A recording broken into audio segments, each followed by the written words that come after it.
And it is time to get started.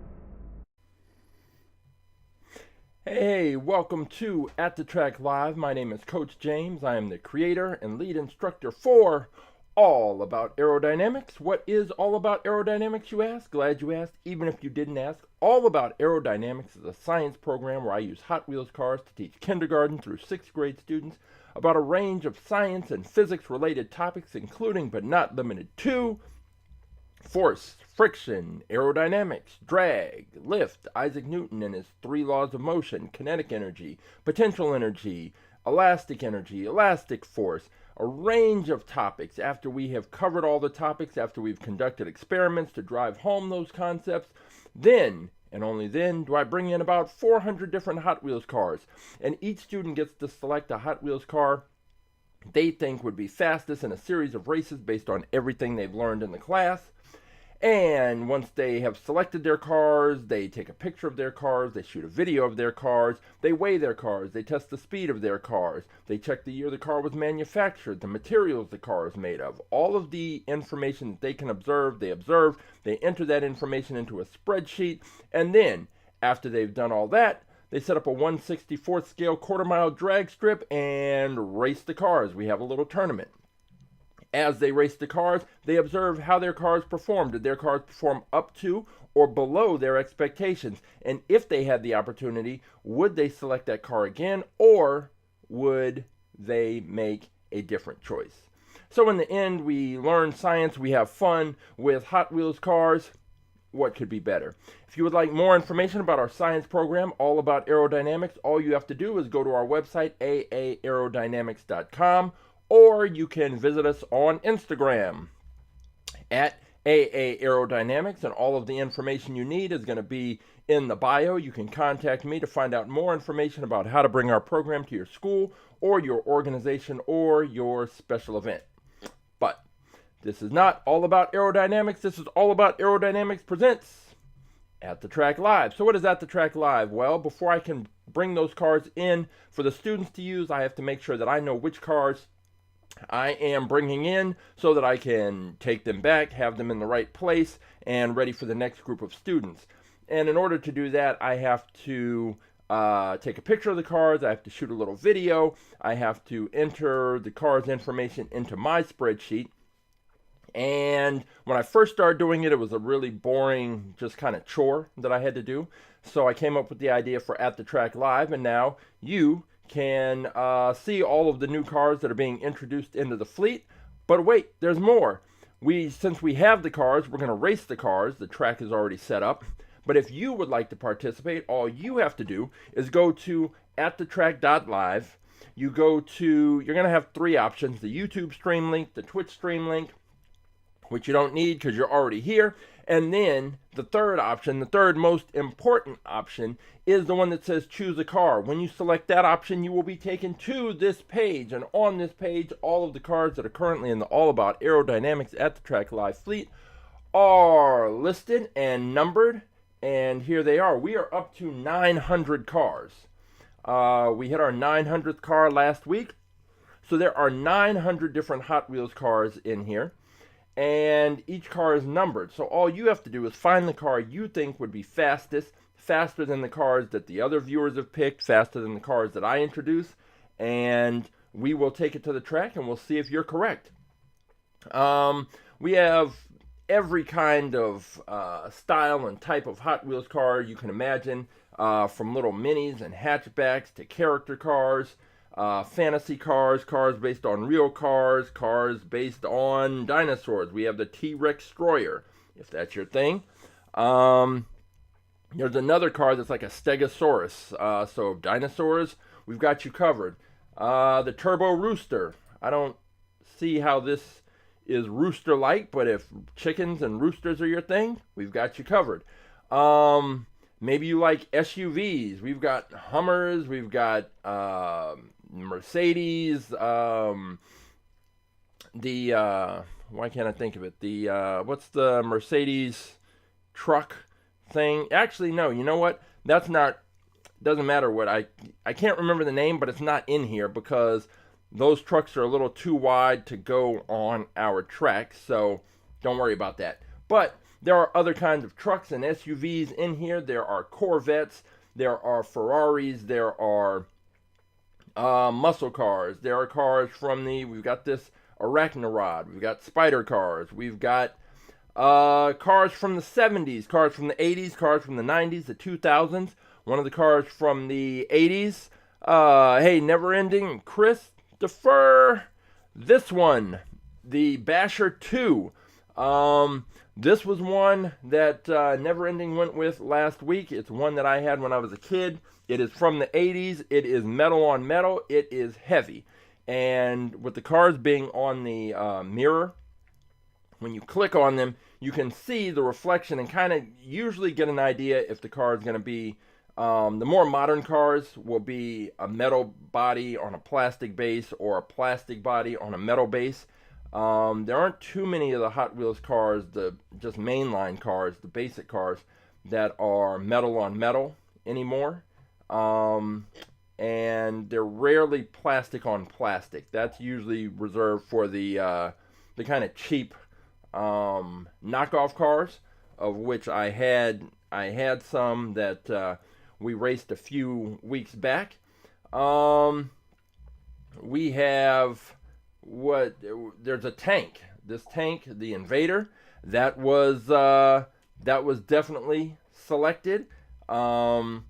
We have cars based on airplanes, Batmobiles. Oh man, if you like Batmobiles, we have Batmobiles. We have every kind of Batmobile you can imagine. From the one from the 60s, we've got a little mini version of that. We've got Batmobiles from the movies, from the video games, from all over. So if you're looking for a Batmobile, you came to the right place. You just have to scroll through, find it, and let me know. Once you find the car that you want, you just take the number, and in this case, let's say you decide you want to go with, I'll just pick a number at random, 503.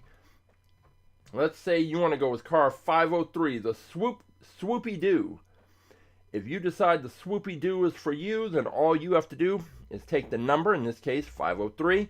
You drop that in the chat. I will pull that, and then we will see if you are correct, or if it's going to be another long and triumphant day for our current and reigning fastest in fleet car, which is the car that has won the tournament each of the last however many weeks. Now it's been quite a while, but the fastest in fleet car is still this one.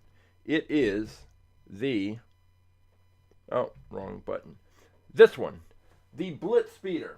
The BlitzSpeeder is the fastest Hot Wheels car on the planet. It has just been destroying cars left and right for the last several weeks. We have not really found a car that's challenged the BlitzSpeeder. We found some fast cars, and it has turned out that those cars just weren't fast enough. And the BlitzSpeeder is just sort of next level fast, and it's going to take a very special car to beat it. We have a program, Wind Tunnel Wednesdays, where we take these cars and put them in the Funtech Labs 1/64th scale wind tunnel and take a look at the aerodynamic profiles of these cars. It is a way to it lets us know how much drag will possibly impact these cars on the track. And drag is the biggest factor that's going to slow a car down on our track. because we launched these cars out with a lot of force, and the faster an object moves through the air, the more drag impacts it. And the BlitzSpeeder, when we put it in the wind tunnel, we can see that the air is pretty much flowing straight over the top of the car. There's no separation of the airflow, which is what you want. You don't want the airflow to separate from the body of the car. And by reducing the drag, the BlitzSpeeder is able to kind of maintain its speed for longer on the track. And that is what we're looking for. One of the other things with the BlitzSpeeder is this wing in the back. The wing is elevated, it's flat, so it presses right up against the launching block. So when this thing gets pushed out, it gets a good, solid, it gets really good launches. We don't see it wobble around too much. The wing is right at just above the roof line, and that may help because cars we've seen that have lower points of contact with the launching block, when they get pushed out, sometimes they tend to be pushed up in the air. Then they'll hit this acrylic cover that we have, come back down on the track and go. Whereas the BlitzSpeeder gets good launches, and getting good launches is important because we've seen cars come out of the launcher, go up on two wheels, get back on the track and finish the race, which is fine, but you lose time versus a car that gets a good launch, stays flat, and goes straight through. So that is one of the things we're looking at and considering and keeping in mind when we're talking about the BlitzSpeeder and the cars that are going to be challenging. So let me just pull up, I wrote down, let's see, I wrote down because I see that we've already got some picks. Hey, Rough Shot, I'm going to scroll back through the chat just to make sure, because I know that Rough Shot and Christopher's picks I have down, presuming Christopher's still sticking with the Koenigsegg. Let's see. Okay, so he's talking about next week. Let's see. Yes, we do have that Oracle Red Bull F1 car that is raced before. Didn't really do too much on the track, but let's see. Let's just take 478, got that. Okay, let's see. All right, so let's see. Never Ending on his channel, Hot Wheels Racing Simulator. He has race. It's really like if you haven't been to his channel, go. It's extremely well done. The visuals are just incredible, and all the way he edits the racing videos together. And he has a gravity track, and so I've been curious to find out if the BlitzSpeeder is as fast on a gravity track as it is on our flat drag track. And I think that different factors kind of come into play with a gravity track car versus a flat drag car, and it'll be interesting to see. So he says he has a BlitzSpeeder coming in the mail, and yeah, they've re-released the BlitzSpeeder, and so there's a this is the one that I found in the store. I picked this one up in Target a little while ago, and the green one, and we raced that one, and it was close. Like, the race was really close, which it should be, because what it says is that it's not that there's something special about this yellow BlitzSpeeder. It's that the shape and design of the BlitzSpeeder combined with the type of racing we're doing on our track means that the shape and design of this car is what is making it fast. So the fact that we raced these two cars and the race was pretty much even, the yellow one ended up winning, but the races were close. It tells me that that's what the factor is. It's the shape, the design of this car. It's not necessarily that this car is special. So let's see. The one that that Never Ending's got is a treasure hunt BlitzSpeeder from 2017 or 2018. Very nice. He's gonna put it on the track, and once he does, yeah, send the link. I'll share it out. Let's see. Yeah, this is cool. All right, so let's see. And we have Roughshod's pick. We've got Christopher's pick. The Super Gnat. Let's see.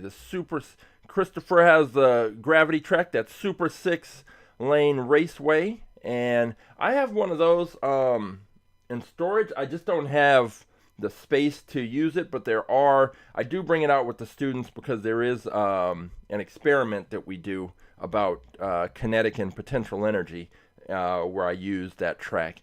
And okay, yeah, and Christopher, he's going to test out his BlitzSpeeder on the 6-lane raceway.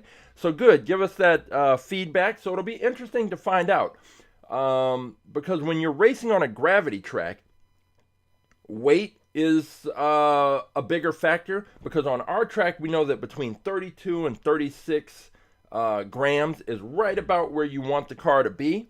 But on a gravity track, it's a different calculation.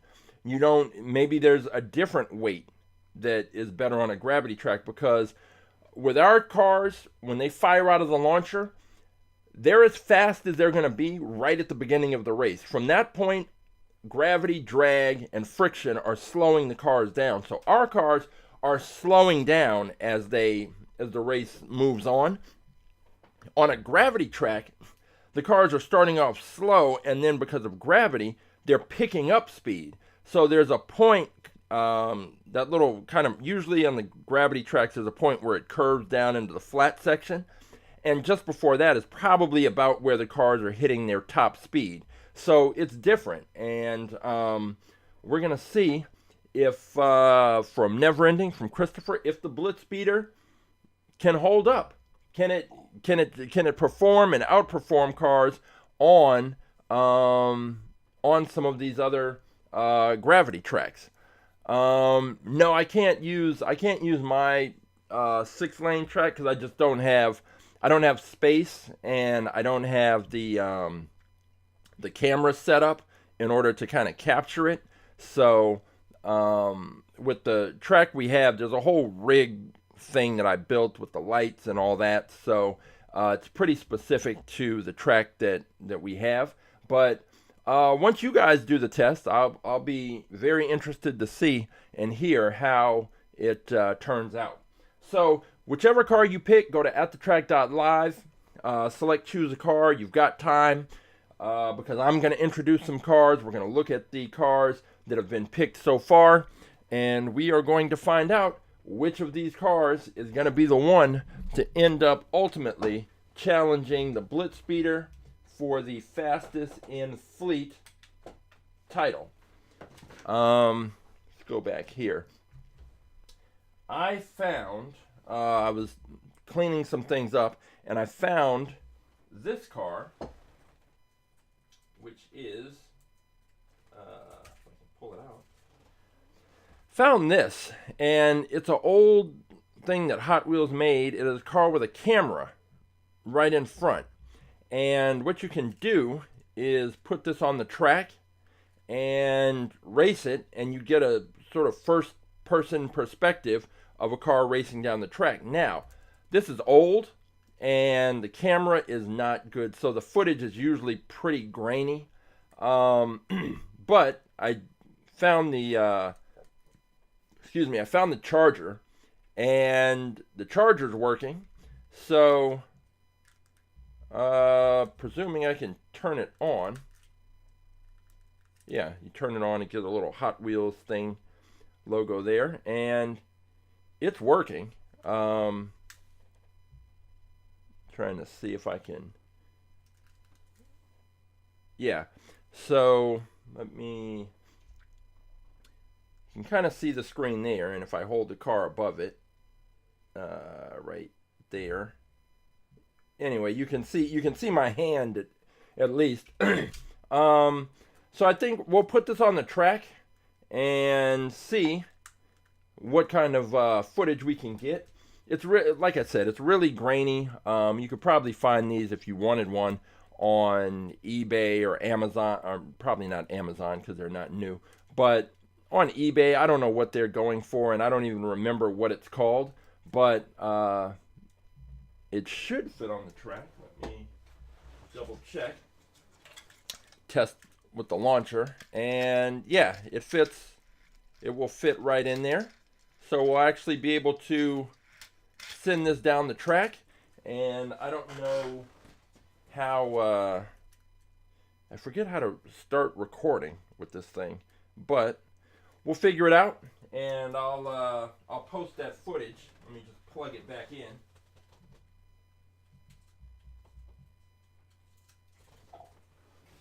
All right, it's all plugged in. So I do have the car that the GoPro fits in. The problem with that is it's really wide, and I can put the GoPro on it, but when I shoot it out of the launcher, that's the problem. I could just roll it down the track, but it's just really big. So I think I may have some footage from that. If I can find it, then I'll post it. Here's another thing that I'm trying to figure out. A few weeks ago when I had those cars, all those bootleg cars that I got in Costa Rica, that were clearly just Hot Wheels, like it's like somebody at the factory, at the bootleg factory, got a hold of the plans and the design and the models or whatever for the Hot Wheels cars and decided, hey, we're going to make some imitation cars. And we were able to find the cars that were the bootlegs. And then we were able to find the real Hot Wheels cars. So, for example, let's see, like this one. This is the bootleg version. We have the real version, and it's pretty much identical, except this one, the bootleg version, is all plastic and very light, but otherwise it's exactly the same. So with some of the bootleg cars, like this Bugatti, another bootleg, this I think it was the Power Rocket or whatever, another bootleg. This one, actually, the paint job looks better than the real Hot Wheels car. And then we have the Indy Oval, which was another knockoff of the Hot Wheels car. But I have two more, but I can't figure out which car they're supposed to be. So this one here, this is a bootleg, and I can't believe that this company that's making all these bootleg cars suddenly decided to make an original car. So I'm thinking that this is modeled after an actual Hot Wheels car, but I don't know which Hot Wheels car it is. So I put this on a Facebook Hot Wheels page and asked if anyone knew. Nobody responded. I put it into Google's AI. I took the pictures and uploaded it to Gemini and asked it, like, can you identify which car this is, Hot Wheels car this is supposed to be? And the AI was not able to give me any results that were correct. At one point it said the twin mill, which is definitely not correct because the twin mill has two big engines sticking out of the side. So that wasn't right. It said the GT Hunter. That was wrong. And then I put it into another AI, Claude AI, and still got bad results. All the things that it suggested were not the car. So either this is an original design, or I just haven't been able to find which car it is. So if any of you recognize this car and can tell me which Hot Wheels car they knocked off and bootlegged, then I'll find that Hot Wheels car and then we'll race it. The other one that I have is the last of the bootlegs is this one, which is, I'm pretty sure it's a Ferrari of some kind. And I just need to look through my Ferraris and find it. I presume it's a Ferrari. It's either a Ferrari or, so the car makes it look a little more like a Ferrari, but the picture looks a little like a Lamborghini. So one of the two, I'll find it, and then we'll have one more of those bootleg races and see what the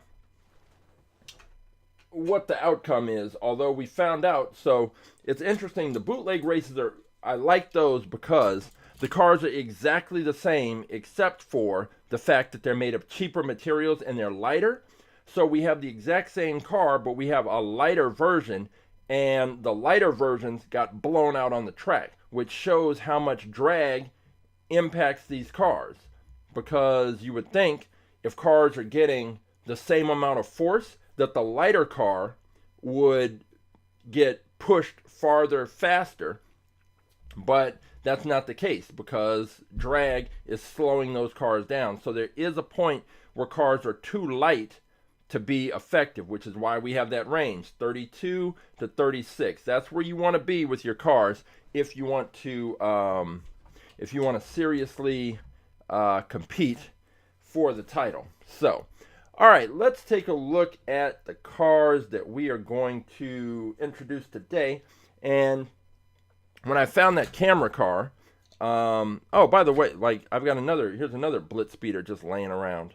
But we raced this one as well, and it was the same thing, where it was a close race because the design of the car is what makes the difference. It's not really a specific BlitzSpeeder. But anyway, when I was cleaning up, when I found that camera car, I also found this one, and I was surprised that it wasn't already in the fleet. This is the 70 Dodge Charger, and we'll go ahead and take a look at this one. Or first, let me check the weight. We know the BlitzSpeeder comes in at 32.4 grams. That is a number that we know. But this 70 Dodge Charger is weighing in at 37.2, so it's just outside of the sweet spot. So let's go ahead and take a closer look at that car. Right here, this is pretty good looking, and I am going to press my luck on the video and see if it will work or if the camera will overheat. I've changed the light setup a little bit, so I think that's what was causing the camera to overheat, but not altogether sure. And let me get this car. This is going to be car number 901, and that's a lot of cars to be looking through. And like I said, I mentioned before that the company that hosts the website Squarespace is not going to be fixing their search function anytime soon. So there's not really a good way to search through the cars other than to just scroll through and look. But if there's a specific car you're looking for, you can always just send me a message and I'll just check the spreadsheet and save you some time. 70 Dodge Charger. So this one's nice paint job. I like the blue and orange and white stripes. It's got the kind of metal flake. It looks like it's got the faster than ever wheels. We will find out how this thing performs on the track, and it is definitely, no, you know what, that Dodge Charger drift, I still haven't located it. I think I need to look through all of the cases. Right now I have about 19 of these car cases, and I haven't, I don't know where it is. It's a mystery.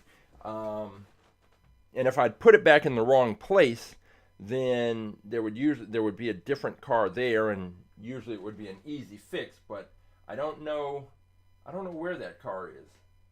But it's got to be around here somewhere. And even though I try, it's pretty easy to kind of misplace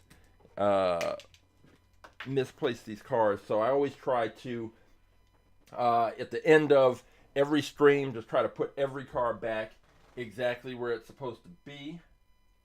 And this one, actually I need to switch out that background, because the blue on blue makes it a little hard to see. So, drop this in. Boom. A little bit of contrast. Now go ahead and get a still picture here. And car number 901 is in the fleet.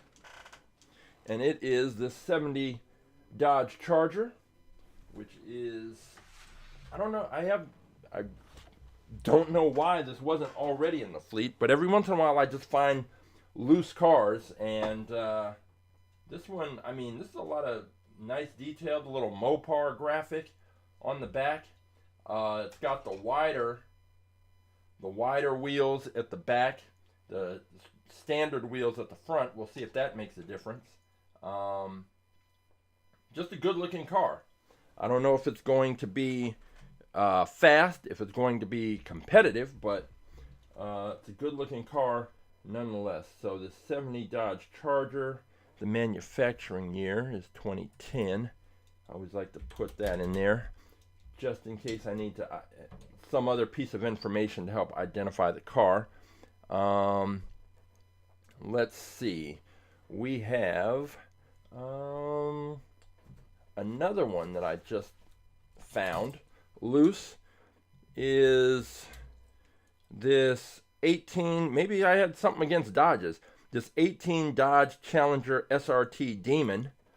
This car, I am going to check the spreadsheet just to make sure I don't have one. 2018 Dodge SRT Demon. Let's see, 18 Dodge Challenger SRT Demon, number 632. So apparently, already have one of these in there. Car number 632. So I guess that's why this one was sitting around loose. 632 would be this one. Okay. So we went with the blacked out version. Exact same car. So this yellow one will end up as a prize car. Some student who participates, answers questions, will get that car. All right. So that one is out. Time to find a new pick. Let's go with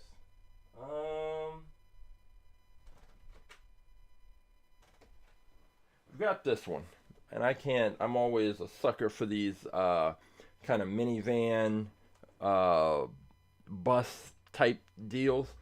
We've got the Renault Escape F1. So, let's see, the Renault Escape F1 on the back, born in 1995 in France, Feel the speed of this one-of-a-kind MPV that features a chassis and mid-mounted V10 engine taken straight from the Renault 1993 racer, producing 800 bhp and 520 pound-feet of torque. This force of nature lives for the track. So clearly some kind of modified race van. We'll see if it can bring that same racing spirit to the track and do something special. So let's crack this open.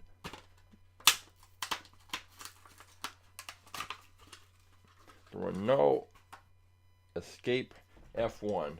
It is a van, but it's hollow on the inside, so let's see what it weighs. 35.8, so it weighs less than the Challenger,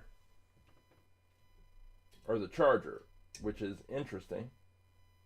So let's go ahead, switch over here and take a look and see if this thing is going to measure up on the track. We've had, I'm a little worried. Before we do all that, let me just make sure that it will fit into the launcher. And it does. It just fits. So we've got that. So let's go ahead, put this here. And I'll get my still picture of this one. I'll be interested to see this one in the wind tunnel. And if you weren't with us this past Wednesday, Wind Tunnel Wednesday, we made some modifications, got rid of the Runcible, and instead put in place, switch this over to the video, we put these little wheel stands that I made, put those underneath the cars, and it helped lift the cars up, so we got them higher up into the flow of some of the other smoke streams, and we're now getting we've been playing with it the last 3 or 4 weeks, adjusting the cars, using the Runcible, but now I think we've kind of settled in and found the ideal setup. So we're getting a good look at the aerodynamic profiles of these cars, and we are able to really get an idea about that drag, because drag is so important, and in the wind tunnel, that's where you're going to get that information. And you're going to see sometimes, especially if there are 2 cars you're trying to choose between, usually going with the one with the better aerodynamic profile, the one that can reduce drag more, is going to be the better option. Renault Escape F1. Hey, Beyblader. Let's see. He's going with number 80. So I will write that down as well. Which, let's see. Don't even know what I did with my pen. Oh, there we go. All right, so we've got the Renault Escape F1. We have, let me write this down. B. He's going with number 80. We've got, let's see. Never Ending, are you sticking with the Iridium? Is that the one you're sticking with, 198? Rough Shots coming with the Super Gnat, and Christopher is sticking with the Koenigsegg, with the Jesko, I believe. All right, let's see. We've got this Ford right here, and let's see which is car number 80 that Beyblader's looking at. Oh, okay, we'll take a look at that. So you're going with, wait, 898? 898 would be that Mazda drift car. So maybe you mean 198, because 198 is the Iridium. But if you want to go with that Mazda drift car that just raced last week, that's no problem. Whichever one you want. See, car number 80. The Hot Wheels Pursuit. Oh, another police car. This is the theme. I think I didn't even realize we had another one in there. If I could find that drift Charger, then we would have our police lineup totally complete. I'll find it at some point. So this is the Hot Wheels Pursuit. Okay, so I'll be pulling that car a little later, and we will see if it's going to be able to chase down some of these other cars. It's got a little station wagony kind of feel to it. So I guess we'll see how that turns out. Let's see, what other car are we going to introduce next? How about I have this one, this 67 Ford Mustang Coupe. And let me just check to see whether or not we have one of those. And let's go here. I know there are quite a few Mustangs. Mustangs, Chargers, Challengers, Corvettes. So it's not just Batmobiles, Lamborghinis, and Ferraris that we have a lot of. Hot Wheels is very consistently putting out Mustangs as well. But the question is, do we have a 67 Mustang? Let's arrange it here. 67. We have a 65 Mustang. We have a 66. Oh, wait. Let's see. We have a 67 Ford Mustang GT. This is a 67 Ford Mustang Coupe. So I guess technically they're different. It's car number 150. Let's see what that looks like. Car number 150. And well, oh, this one. This one, it's funny because this car has won the tournament at there was a school I was at, and this car came out on top. So this car that I'm looking at, the 67 Ford Mustang Coupe, I can look at it and see that it's different than this one. So we'll have two 67 Mustangs, but they will be different, and this is going to be the next one that is entered, the 67 Ford Mustang Coupe. So let's crack this open and take a look.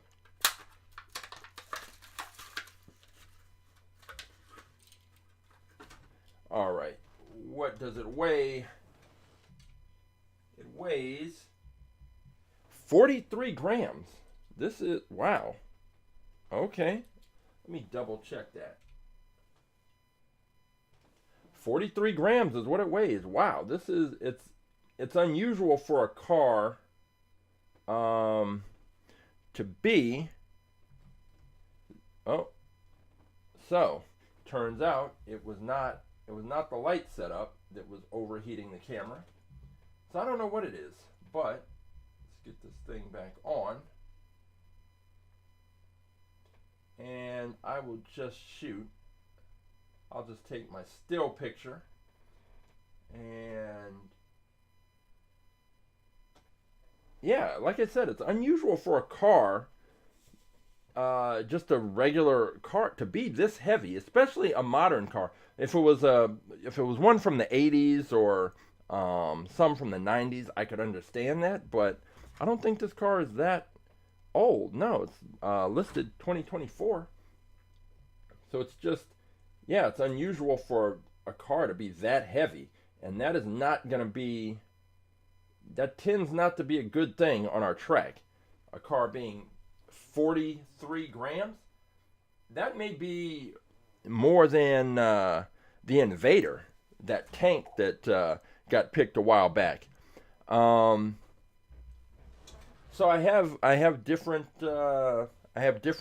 iPhones that I use as webcams, and I have everything. I think that this one that keeps overheating is a 12 or 13.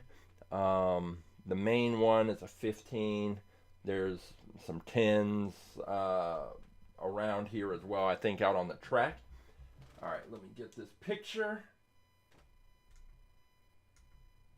And we now have this other Mustang ready to go. So let me add it to the spreadsheet. And we will have our 903rd car. Car number 903 is the there's the name, 67 Ford Mustang Coupe. We've got that ready, weighing in at a whopping 43 grams. That's just, it's unusual for this car to be this heavy. I mean, I'm having a hard time figuring out, yes, all of that white part is metal, but with the Charger, all the blue part is metal. But for some reason, this car is it's just heavy. 43 grams. So we're going to see how that plays out. But I don't even know, last week when Never Ending picked the Basher 2, that car from the 80s, I think that one was maybe 47 grams, but that's what we expect from those older cars.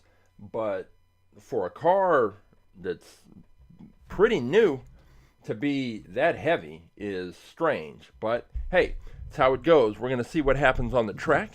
And let's see. We are going to go next with a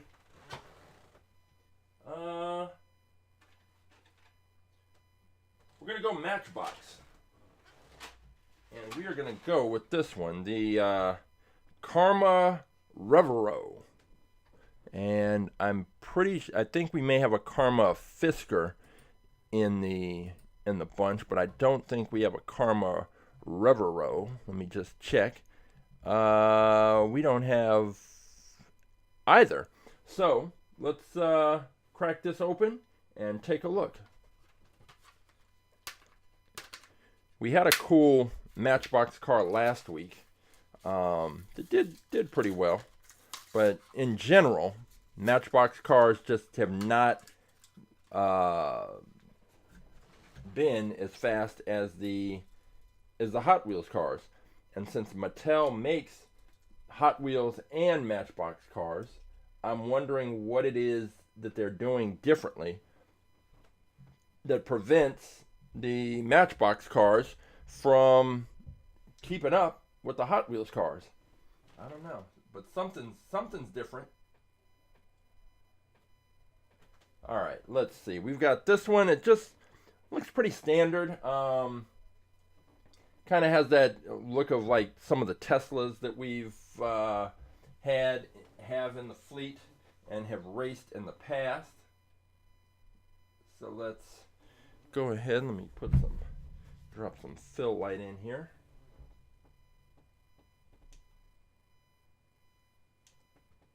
And we now have a Karma Revero. Yeah. And that will be car number 904. I don't think there's anything too, we can let it spin around, and I don't know that there's anything special enough about this car to make me think it is going to perform any better than some of the other Matchbox cars we've seen. I think aerodynamically it's fine. I think the back end is flat enough. That's fine. But it's something about the Matchbox cars. I don't know if they're doing something different with the axles, the wheels. The wheels look different, but are they really all that different than the Hot Wheels wheels? Now they have a little more texture on the side to make them look like actual tires, but if I'll look at this one in just a second, because where you see the detail, well, let's get this focused in. You can see the detail on the tires, the little ridges to make it look like an actual tire, but when you look at the bottom, they're flat for the most part, and because they're flat, then that's pretty similar to the Hot Wheels cars. The Hot Wheels cars just tend not to have there's nothing on the edge. They're just round all the way around. They don't have those little edges. But should that make all that much difference? I don't know. Apparently so, because the Matchbox cars just typically don't do as well. So I don't know. We're gonna find out if this Karma Revero can be the Matchbox car to change that narrative. Let me check the weight on this one. 32.9, so it's in the right. It's right at the front end of the what we call the sweet spot for these cars. So we will see if that is it. Do I have a Matchbox GMC 3500 utility truck? You know what? I really don't have too many Matchbox cars. I do have some, and I picked them up. There's usually a very specific reason, like there's something really cool that I think about the car, or maybe they were on sale. But I don't have too many Matchbox cars, but that's one that I'll keep in mind, and if I happen to see it out, I might pick one up. So Never Ending, are you still sure you want car number 898? Because that would be this one, that yellow drift car that just raced last week. So I think before you said 198, which is the Iridium, but whichever car you want to go with, you've got a little time to get that straightened out, and then I will pull. Oh, okay. So wait. Oh wait, you want car number 899? So that would be the Twin Dorado.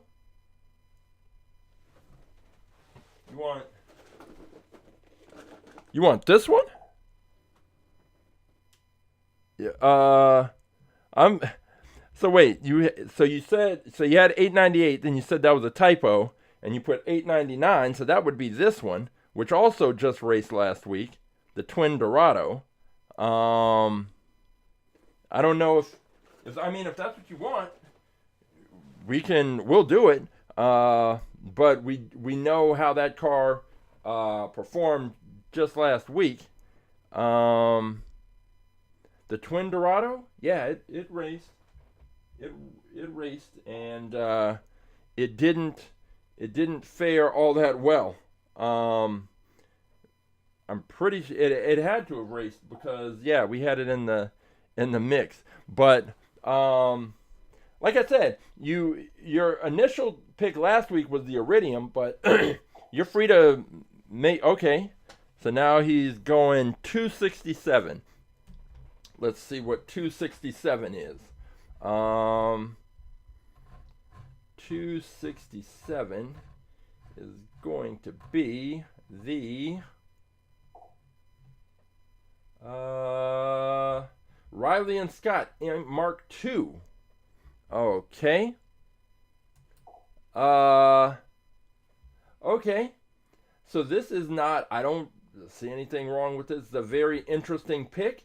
So I will, let me write that down.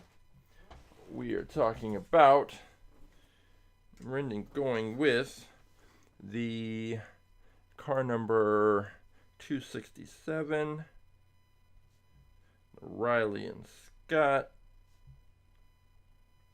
Mark II. All right.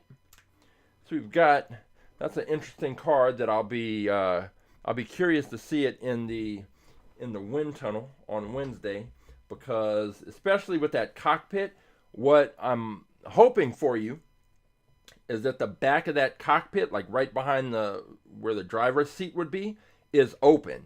That there are holes there so that the air can just kind of flow right through that driver's little driver's section, and we will see if that is what happens. All right, let's see.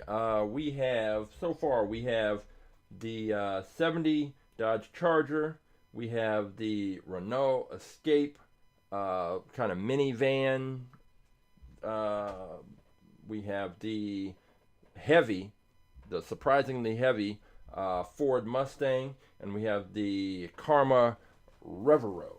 Let's see what else we can add into the mix.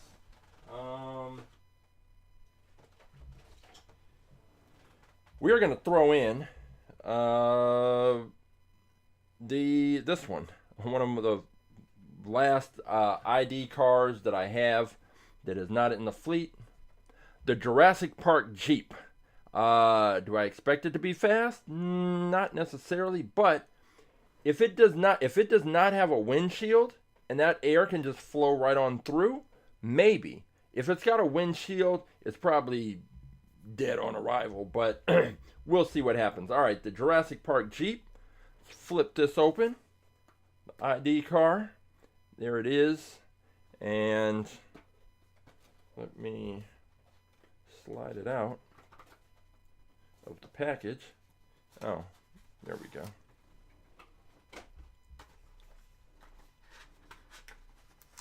And pop it out here. And yep, there's a windshield. And the fact that there is a windshield is going to be a problem for this one, because that air is going to hit this thing and there's nowhere for it. It's going to then have to flow up over the top. Now, if there was no windshield and that air could flow right through, this might have a chance. But this flat windshield kind of sticking up almost at a 90-degree angle right here, that's not going to help at all. So let's see what this car weighs. This Jeep. 36.4, so it's just a half a gram basically outside of the sweet spot. And let's take a look at it here. Now, one thing is it's got the off-road wheels, and we really haven't had cars with those off-road wheels and tires do all that well on our track before. So we will, we may have a first, but I don't think so. It's just that windshield. That windshield is just gonna, like we've seen in the wind tunnel. If we put this in the wind tunnel on Wednesday, it'll be terrible. And Jeeps aren't meant to be aerodynamic. They're meant to be rugged utility vehicles to get you where you need to go. But that air is going to hit this, and it's just going to build up. And of course, it's going to have to eventually go over and around. But when it builds up right there, it is going to slow this thing down. And, you know, that's just going to be it.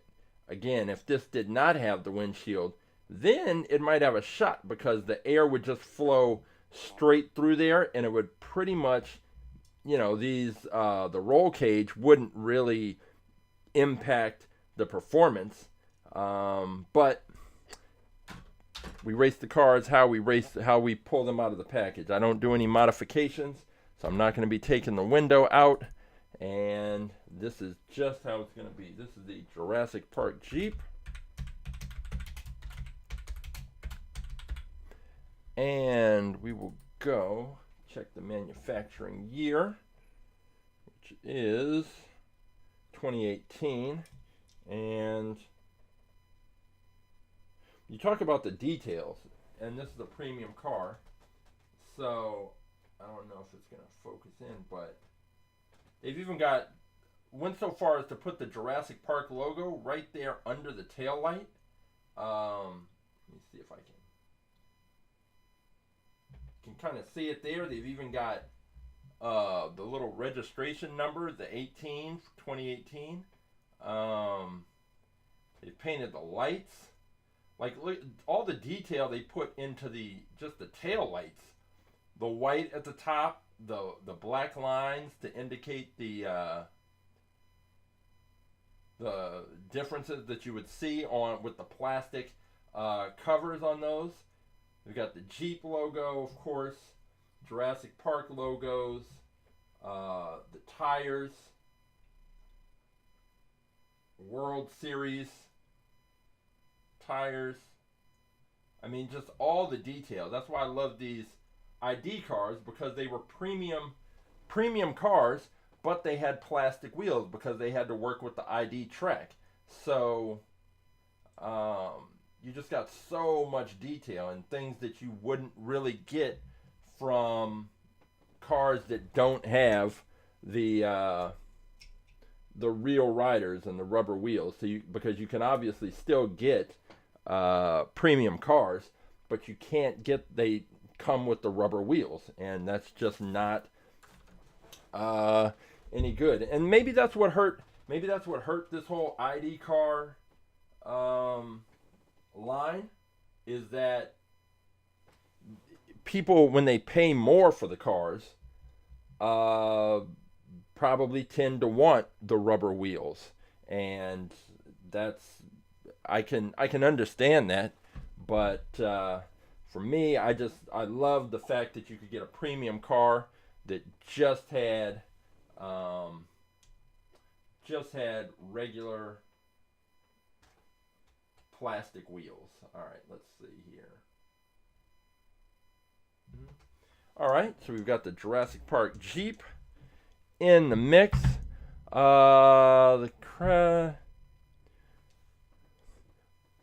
Okay, so the Cadillac Project GTP hypercar.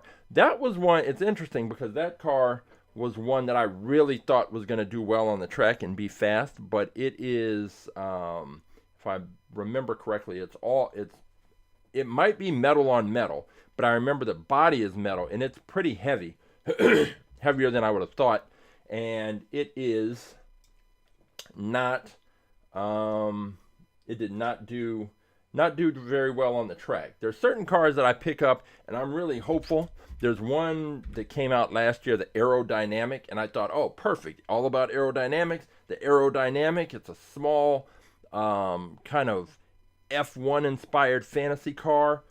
Looked good. I was certain it was going to do really well on the track, and nope. So you really never know. So that's why it's not such a bad thing that Never Ending just kind of rolled the dice with a number and picked a car, because you never know which car is going to be the one. So let's see. It looks like we have a good group of cars so far. We have the Dodge Charger, we have the heavy Mustang, we have the Renault Escape, we have the Karma Revero, we have the Jurassic Park Jeep, and then we have the cars that you all have selected. So we've got, I'm double checking, we've got Roughshod is going with the Super Gnat. We've got Christopher, who's sticking with the Koenigsegg Jesko. And let's see, Beyblader is going with the Hot Wheels Pursuit. and Never Ending is going with the Riley Scott Mark II. So I am going to go and pull those cars. Then we'll take a look at those cars, and then we will hit the track. So I'm going to throw up the little bathroom break music, and I'll be back in just a minute.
Okay, let's take a look at the Hot Wheels Pursuit, which is kind of an interesting car because it's lighter than I would have expected.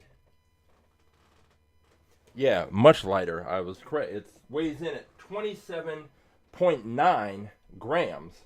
So it is much lighter than I ever would have thought. So let's take a look at this one and get it in focus. Oh, out of focus, in focus. All right, so it's a station wagon situation we've got going on here, but it's super light. So really the only metal is the orange part, and all of that gray is plastic, and I guess that's what lets it be so light. The back end is a little interesting. It's got this kind of jet engine thing sticking out of the back, and that is going to be the only point of contact right there with the launching block. So the kind of release that this is going to get from the launcher, I don't know. And I think that's what it's going to kind of come down to. But 27 grams is very light. And usually, if we see a car that light, it's going to be a smaller car. This is not a small car. So I'll be very interested to see how this performs, especially at that weight. So we've had two weight surprises. We had this car that's bigger, that's super light, and then we had that Mustang, which just looks like a regular car, which is very heavy, up in the 40s, 43 grams. So we'll see what happens with this one, with this Hot Wheels Speeder. Now let's take a look at the Riley and Scott Mark II. That is Never Ending's pick, and it weighs in at 35.2 grams, so it is right at the within the area that we call the sweet spot, which is between 32 and 36 grams, which is where cars that have performed well on the track tend to be. And this one has the wide flat wing at the back, which is good because it's going to press right up against the launching block, get a good solid push. And the area that I was wondering about is right here in the driver's canopy, and it looks like it is open, so the air should be able to flow through there. Like, yes, it might get a little bit caught up here, but the top corners behind the headrest are open, so that should allow the air to flow through. So we'll see what happens with this car. It's got the huge spoiler in the front. I think if we were to put this in the wind tunnel, the air would hit here, it'd come up, and then it would probably, this is the area where there would start to be some issues and some problems, but we'll see how this car performs. It'll be another interesting result, one way or the other. So we have the Riley Scott Mark II. That is car never ending decided to go with. Then we have this one, which is the 2020 Koenigsegg Jesko, which is weighing in at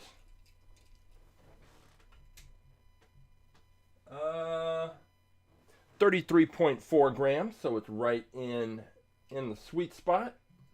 And this one, again, I don't see any reason why this shouldn't do well. If we look at the back end,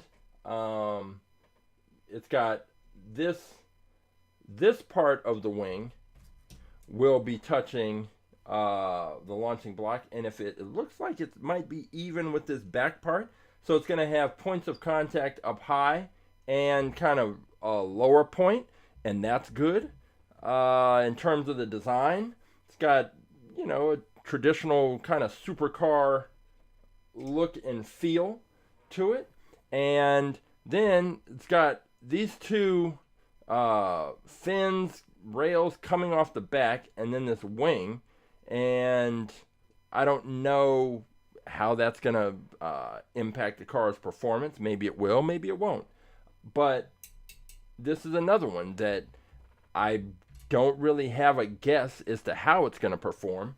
Some cars I can look at and kind of have some idea about why I think they're going to be fast or why I think they're going to be slowed down on the track. This one is just another one that I'm not really all that sure about. So we'll check that out. And then we have Roughshods pick, which is the Super Gnat, and that one is coming in at 43.8 grams. So here's another one that's interesting because it's a light car. I mean, it's not a light car, it's a smaller car, but it's heavy.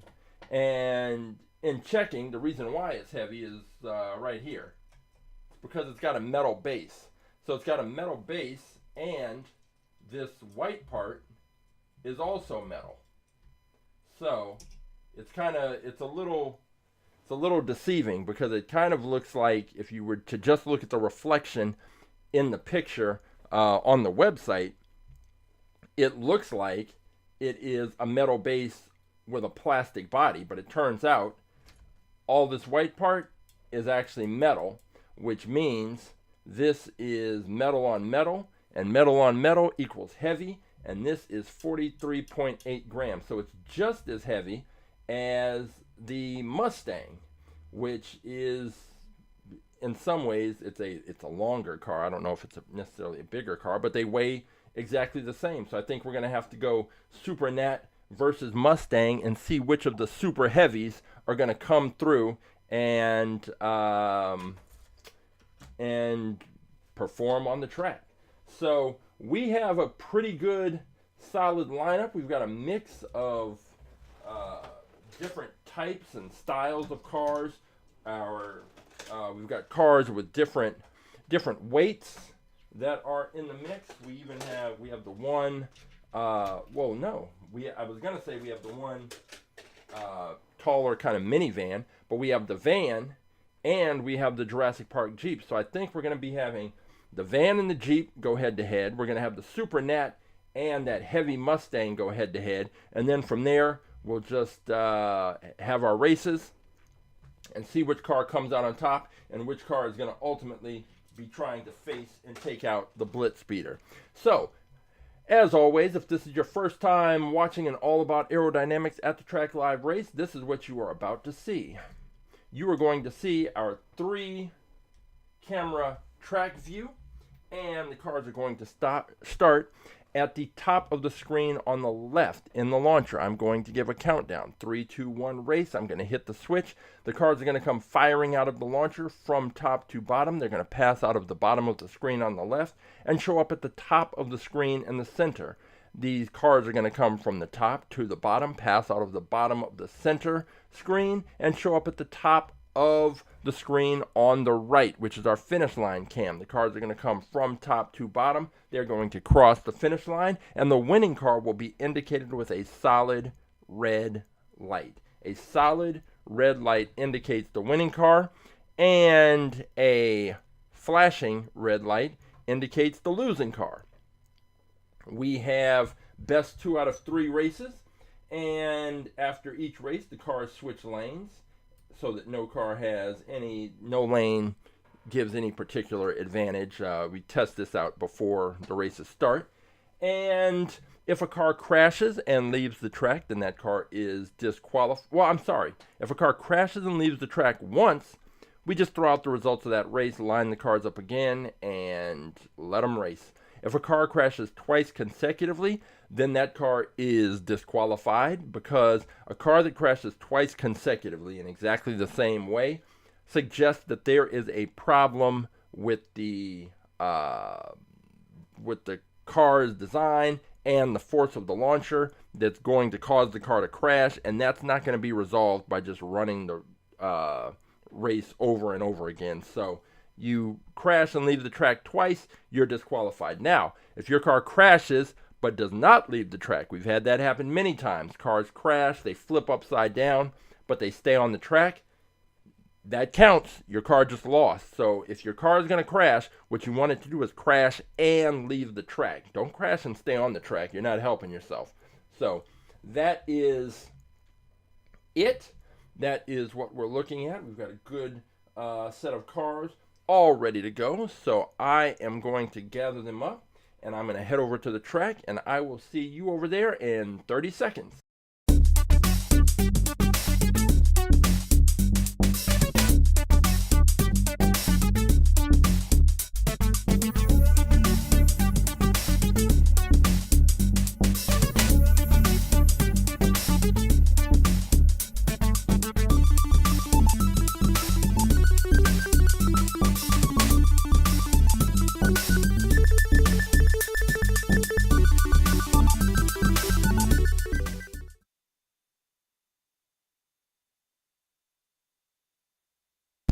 I almost forgot. We have the Hot Wheels that camera car, the one with the video camera in it. But let me first do this quick audio check. 1, 2. Yep, audio's good. All right, we are ready to go. I'm still not sure how to start and stop the recording on that camera car, but it, like I said, the camera quality, because it's old, the camera resolution isn't great, so the camera quality is not good, but it's a cool little look at just how fast these cars are moving on the track. And I've never tried it out on this track, so let's see. That's the play button. Where's the record button? Let's see.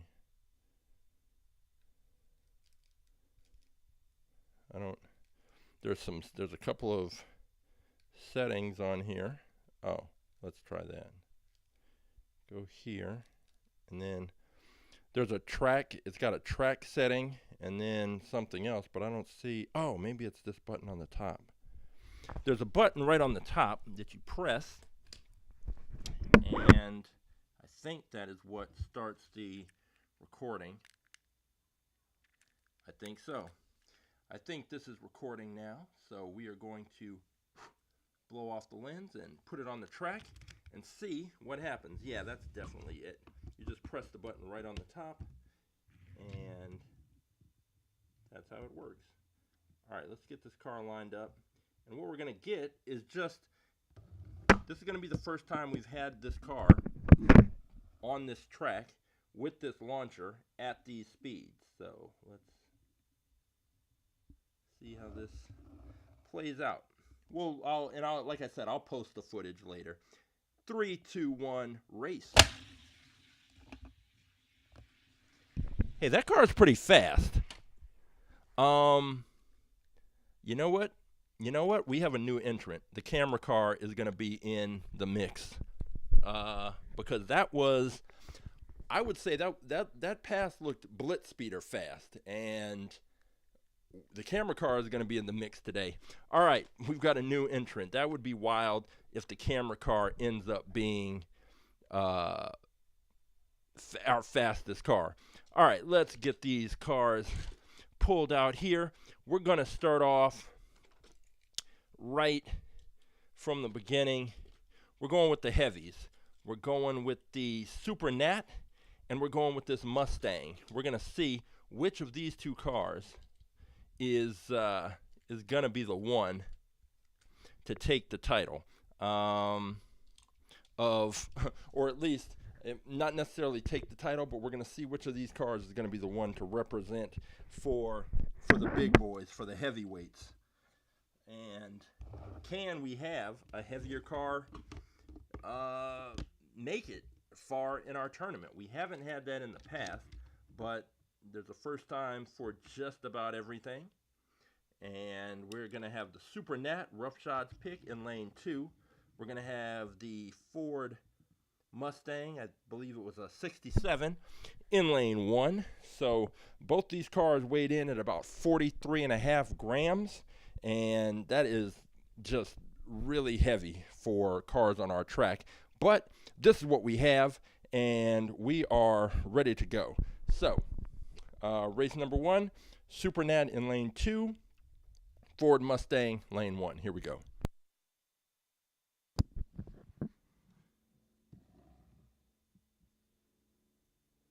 Three, 2, 1, race. And in the battle of the big boys, the Mustang rattled and rumbled down the track and took that race, but we still have another to go. And we will see if the Super Gnat can come back and even this thing up and force a third and final race. But right now, those cars definitely looked a little slow. But that's to be expected on our track with heavier cars. It's just kind of the way things are with this type of track. Being a heavier car is just not something that is going to help you out. But it's also, in fairness, it's also, especially in the case of rough shot picking the Super Gnat, when I think it was Never Ending, when he picked the Invader, that tank, it was kind of obvious that was a heavier car, and you could see that. But with this Super Gnat, when you're looking at the picture, it's like a little hatchback, and there's like no way that he could have known that it was, as he said, it's been eating too much barbecue. There's no way to have known that it was going to be this heavy. So we're going to see if the Super Gnat can get it done. Super Gnat's in lane 1. The Mustang is in lane 2. And here we go. Race number 2.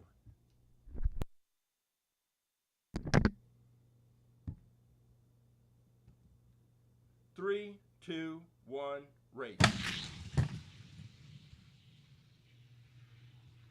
Now that one, so the Mustang took it, but we're going to re-race that because right as the Super Gnat passed under the second camera, it it definitely hit something, and I don't know if it hit the barrier or if it clipped the tripod, but I'm going to double check the clearance, and we're going to run that race again, because it got right in this area, and then it clipped something. It wasn't the tripod, so it may have actually hit the barrier, which is something that happens because it is it's wobbling around a little bit. It's a smaller car, and depending on the kind of launch smaller cars get, they kind of bounce around here and there, but it is definitely, I just wanted to make sure that it wasn't the tripod that hit it. And yeah, Chris, thanks for reminding me about the battery level last week. The cable that feeds the finish line camera had an issue, and because it had an issue, the power dropped, and we ended up with the final races, the battery warning was up. So and I didn't get the message that was being sent, so I appreciate that. I lost the feed right here. All right, here we go. Race number 2. We've got the Super Gnat in lane 1. We've got the Mustang in lane 2.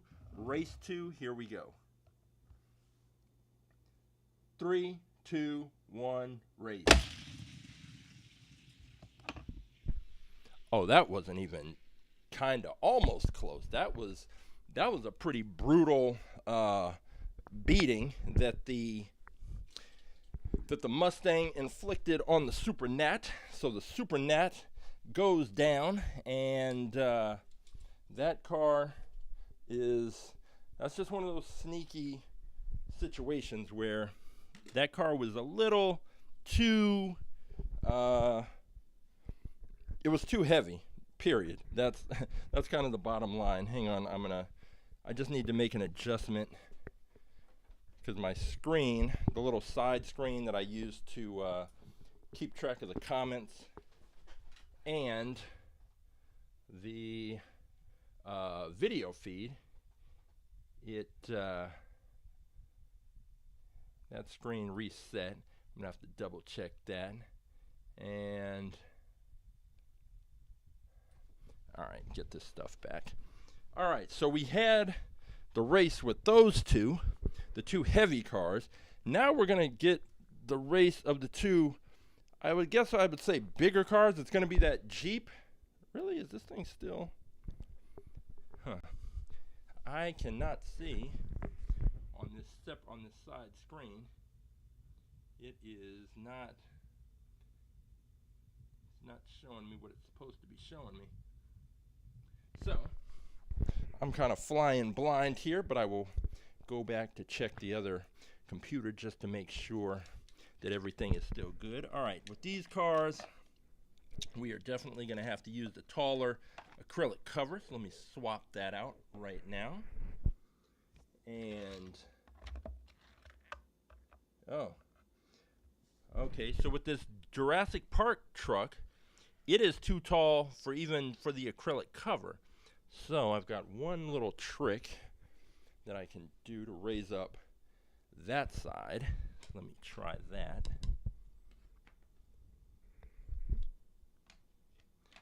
That works. It will not help the Renault Escape in any way, but we'll see what we can do. All right. We have the Jurassic Park Jeep in lane number 1. We have the Renault Escape in lane 2. The Jurassic Park Jeep is the ID car. And yeah, we are ready to go. Jurassic Park Jeep, lane 1. Renault Escape, lane 2. Here we go.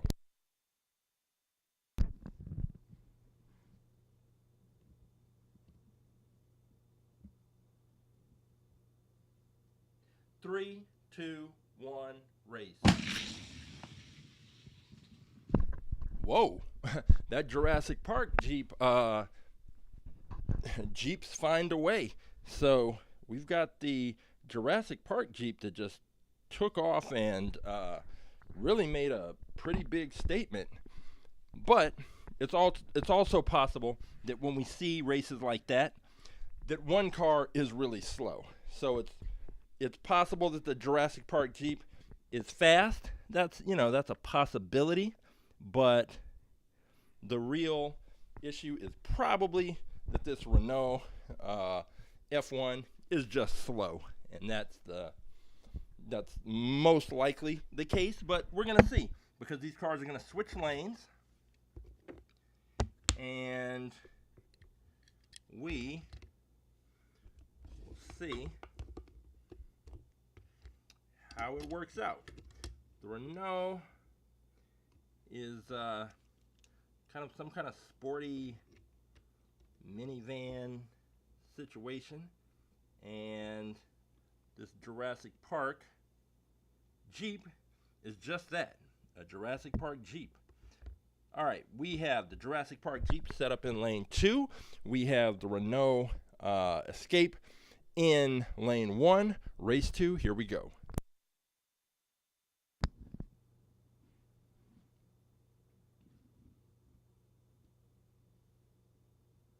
Three, 2, 1, race.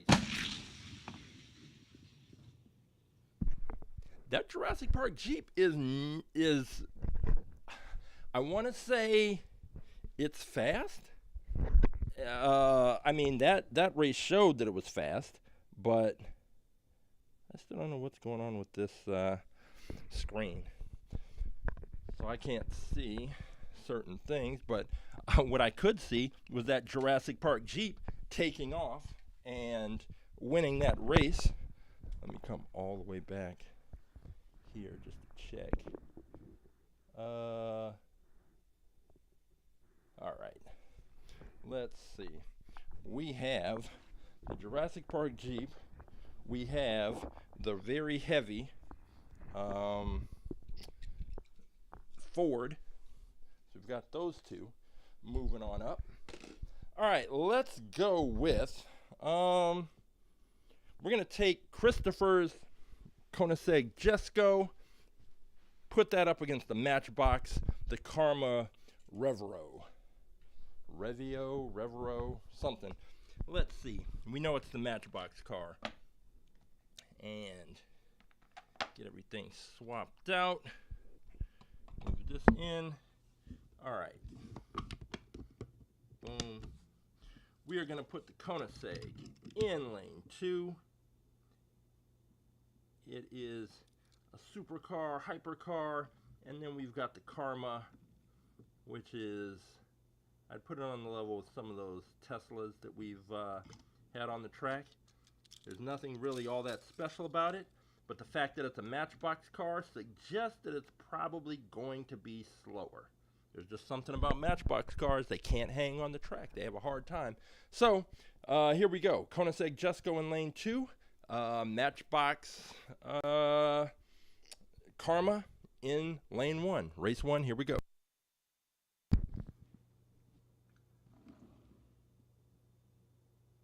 Three, 2, 1, race. Wow. Okay, so the Koenigsegg took that race, but that was a good, solid race, and the Matchbox didn't get blown out. It was, clearly beaten, but it wasn't blown out.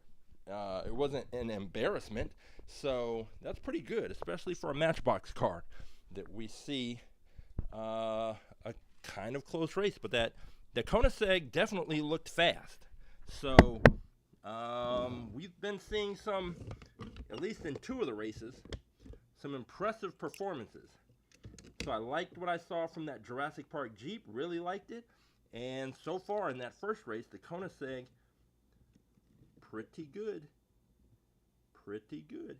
All right, switched lanes, and we now have the Koenigsegg Jesko in lane 1, and we have the Karma Revero in lane 2, race 2, here we go.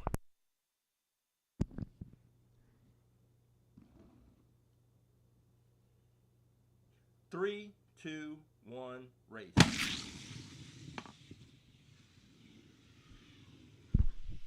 Koenigsegg took it again in another race that was pretty good competitive race. I like that. One of the things I do like about when we were talking about the Matchbox tires that I definitely like is the fact that the Matchbox tires, they make this noise when they go down the track. It's a little hard to describe, and I don't know if it necessarily comes through on the on camera, but it's a cool little buzzing sound that all the Matchbox cars make. So maybe it's those little ridges that they have on the wheel. Maybe there's something internal going on in terms of the axles or some other internal parts, but yeah, that's a cool little feature. So now the Koenigsegg Jesko is moving on. The Matchbox Karma is no more. Now we're going to go with our lightest car, shockingly lightest car, which is going to be Beyblader's Hot Wheels Pursuit car, another police car, which was, I mean, even picking it up, it's super light. It was, what, 27 grams, something like that, against the 70 Dodge Charger. We're going to go with that matchup right now. So, get these cars lined up. And see how a light car, a very light car, but it's bigger. We've rarely had a car that's been this big and this light. The only thing that I can compare it to are those bootleg Costa Rican cars that were all plastic, but this one has some metal on it, so it's interesting that it's still that light. So the Hot Wheels Pursuit is in lane 2. We've got the 70 Dodge Charger in lane 1. Race 1, here we go.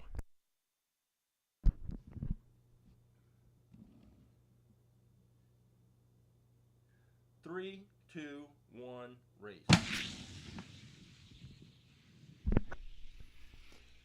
And the Charger took that first race. One of the things that we tend to see with cars that are that light is drag.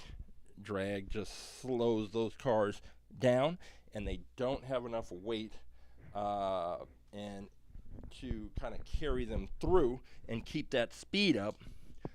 But we will see if this light Hot Wheels Pursuit car can make it happen.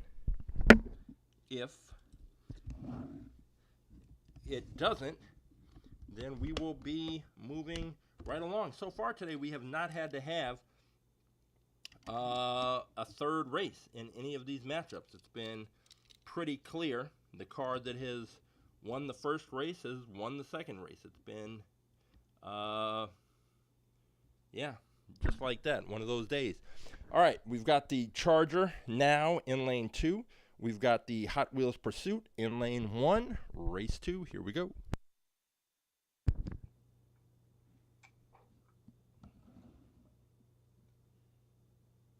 Three, two, one, race.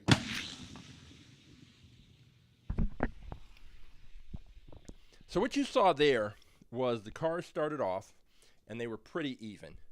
When they got just past the halfway point, the Hot Wheels Pursuit car started to slow down noticeably.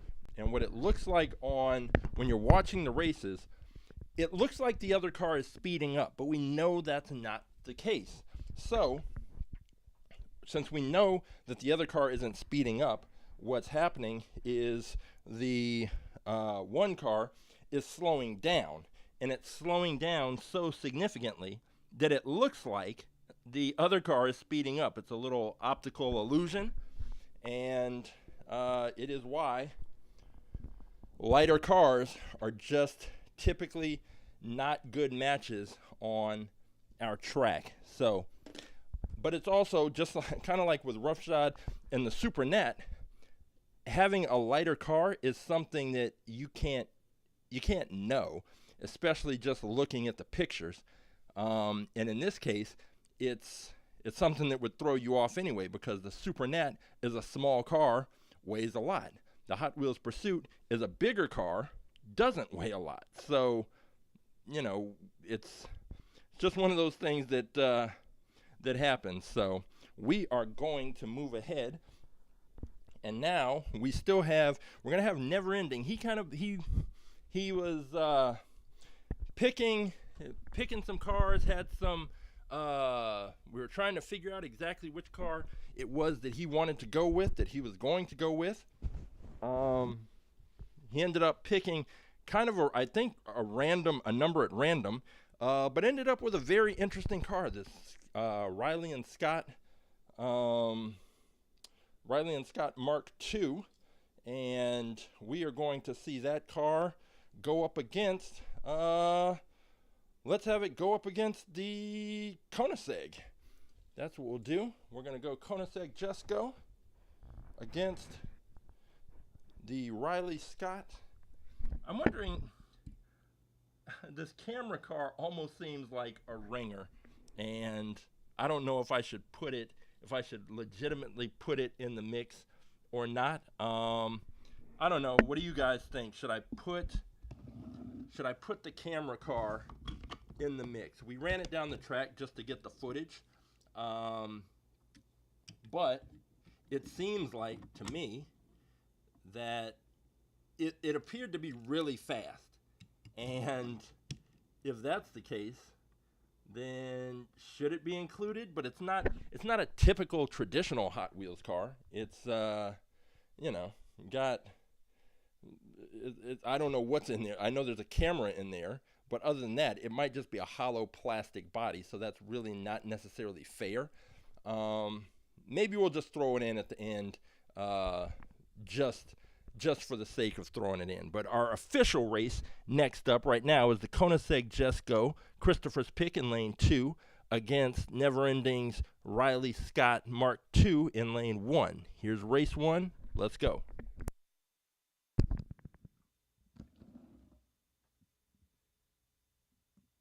Three, two, one, race. I mean, that Jesko opened up such a lead on the Mark II that I'm gonna have to check to make sure that the Mark II didn't clip the that this big wing that it has did not clip the tripod for the camera, because either this car is just super slow or something happened. No, it's clearing the... No, I think this car is just... I think it's just slow. I don't know. I think there's...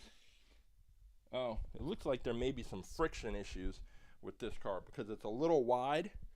So I think what's happening... Oh yeah, that's it. So this splitter in the front is really wide, and what's happening is it's rubbing right up against the sides of the track, and that's creating friction, and that is slowing this car down. So when I try to push it, it's just sliding right in there. So here's what I'm going to do. I'm going to do Never Ending a solid, and I am going to grab the car that he was originally planning to pick, and the car that he originally chose, which is the Iridium. And here we go. We are going to take that Riley Scott wide splitter car. We're going to toss that out, and we are going to go with the Iridium. We're swapping it out. He tagged out. So the Riley Scott car tagged out, and it tags in the Iridium. And the Iridium is a fantasy car. We had it in the wind tunnel on Wednesday. It's got a strange setup with the wing in front of the rear tires instead of behind.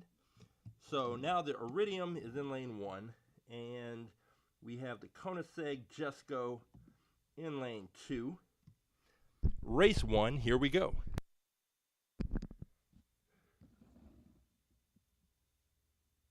Three, two, one, race. Woo! That race was close. Now that's a race. All right, that's what I want to see. Like right down to the wire. The Koenigsegg pulls it out just barely, but you only have to win just barely as long as you win. We're going to switch lanes and see what the outcome is. Are we going to have our first race number 3 of the day, or is the Koenigsegg going to make it a clean sweep? We are going to find out. And the Koenigsegg is now in lane 1. The Iridium is in lane 2. Race 2, here we go.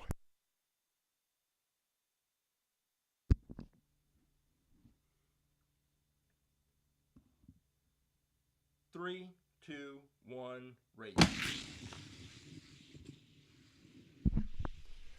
Another close race, but the Koenigsegg took it. So now, Koenigsegg is looking like it's setting itself apart from the other cars, and we are going to find out pretty soon, because we are down to the Mustang, the Charger, the Jurassic Park Jeep, and the Koenigsegg. So let's go ahead and go, we'll go Jurassic Park Jeep against the Mustang. And so now, of course, I'm going to have to switch out the acrylic cover. Drop this here. Get the Jeep will be set up in lane 1. And the Mustang, which was like very heavy, it beat out the Super Gnat. But given the weight of the Super Gnat, that's not saying much. So we're going to see now what this Mustang can do at 43.5 grams. So the Mustang is in lane 2. The Jurassic Park Jeep is in lane 1. Race 1, here we go.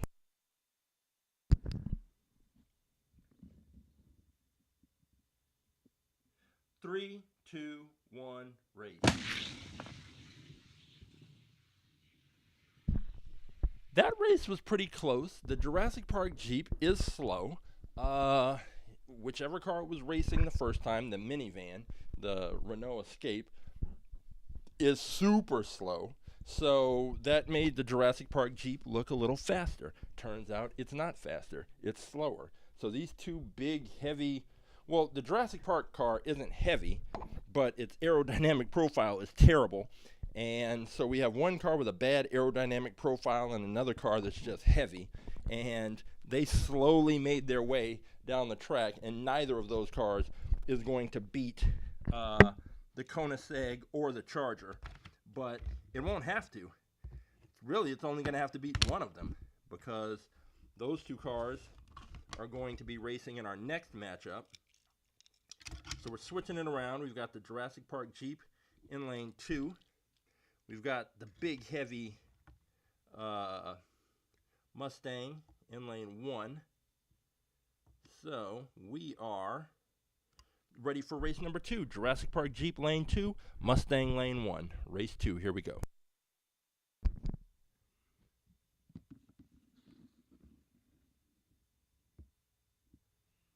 Three, two, one, race. Oh, look at this. We're getting our first third race of the day, and it is going to be between the Jurassic Park Jeep and this Mustang. The Jurassic Park Jeep pulled the race out. Again, it's a close race, so that's cool. But the fact of the matter is that these two cars are just slow, and there's no way around that fact. but you never know what could happen. So we run the races anyway. Get these cars set up. Jurassic Park Jeep is now in lane 1. Presuming I can get it to stay put. It is in lane 1. And the Ford Mustang is in lane 2. And we are ready to go. Jurassic Park Jeep, lane 1. Ford Mustang, lane 2. Race 3. Here we go.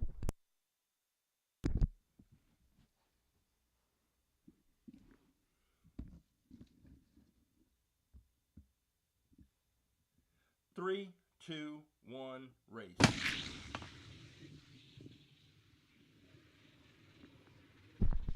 And the Mustang took it.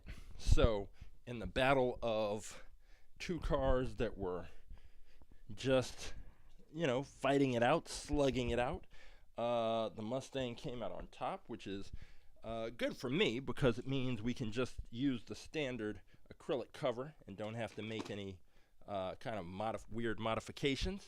So the Mustang is waiting, and we'll be ready to face the next car that wins this race between the Charger and the Jesko.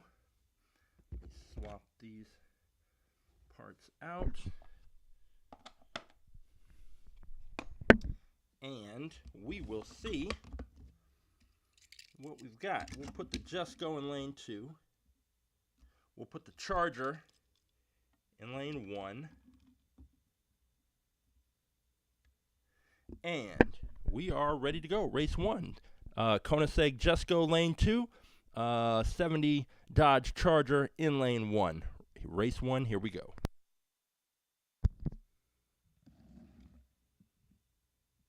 Three, two, one, race. Woo, woo, woo, woo, woo. That Charger was moving.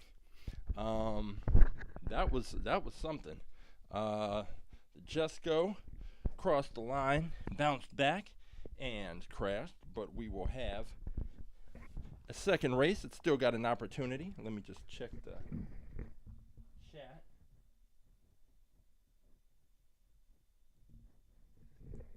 Okay, I was just checking. Now I have to go to a totally different computer screen to check. That's just another thing to get worked out. There's always something technical that can go wrong, but we keep it moving anyway. And that's what I like about racing these Hot Wheels cars. There's nothing technical. Every day, you have something. You have to update the software. You have to download this. Oh, this website crashed. The internet, the Wi-Fi is slow. But with this is just a little mechanical device. You put these cars in, and boom, ready to go. Something goes wrong, something breaks, you can swap out a part and keep it moving. But we are ready for this semifinal matchup, which is the Koenigsegg Jesko, which is now in lane 1. This is Christopher's pick, against the 70 Dodge Charger, which is in lane 2. The Charger's up 1-0, and so the Jesko needs to take this race in order to force a third and final race. So here we go. Koenigsegg Jesko in lane 1, 70 Dodge Charger in lane 2, race 2. Here we go.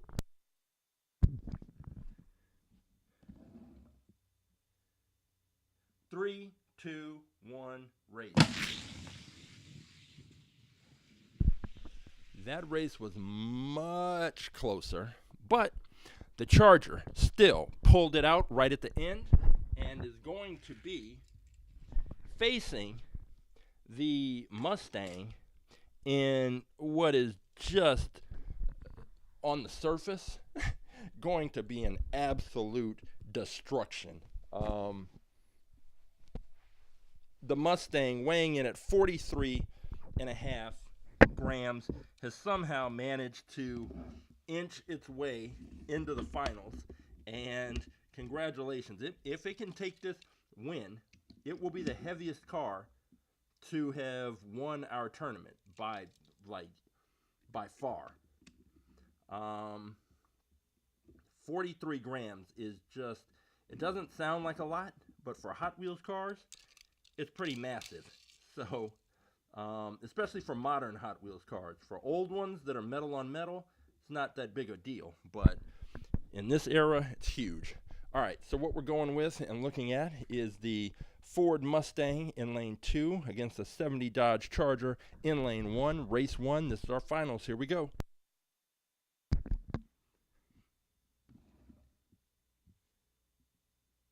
Three, two, one, race.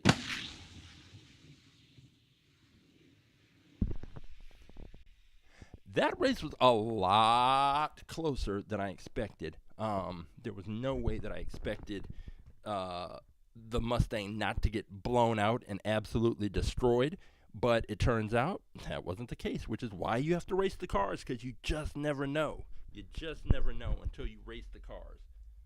So, let's go ahead, switch out the lanes, because the Charger did take that, and the Charger is on track to win and go up against the BlitzSpeeder. We're going to switch the Charger over to lane number 2. This Charger is a good looking car, and I have no idea why it was not in the fleet before now, but it's here now, and it's making a statement that it's going to be a competitive car, that it's going to be in the mix. It's going to be one of the cars that should be considered in the future. All right, here we go. Race number 2, we've got the 70 Dodge Charger in lane 2. We've got the Ford Mustang in lane 1. Race number 2, here we go.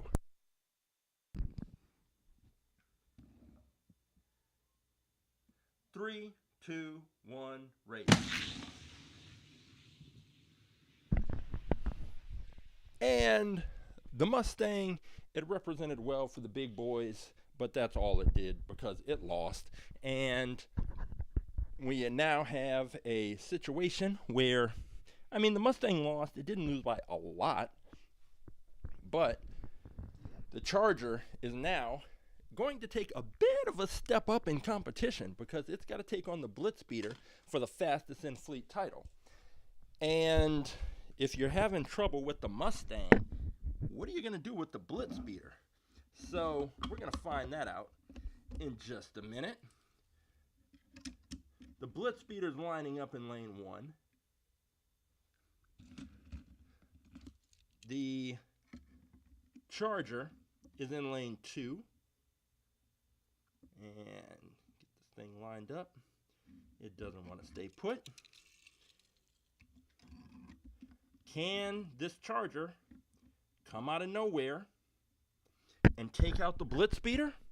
I don't know how many times I've said that in the past as we started these fastest in fleet matchups, but I don't know. You never know. You never know what can happen on the track. So the BlitzSpeeder's in lane 1. The 70 Dodge Charger is in lane 2. Fastest in fleet matchup, race 1. Here we go.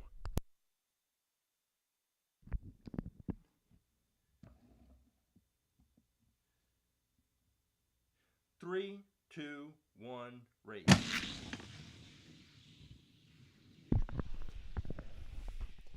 And the BlitzSpeeder took that matchup. I don't know, I don't know if there are really, you can be surprised any longer when the BlitzSpeeder does its thing, but it did it, and that is how that went down. So let's switch lanes.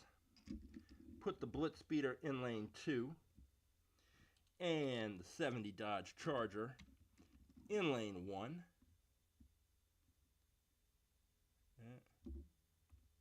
Get it to stay. There we go. All right, 70 Dodge Charger in lane 1, BlitzSpeeder lane 2, race 2. Here we go.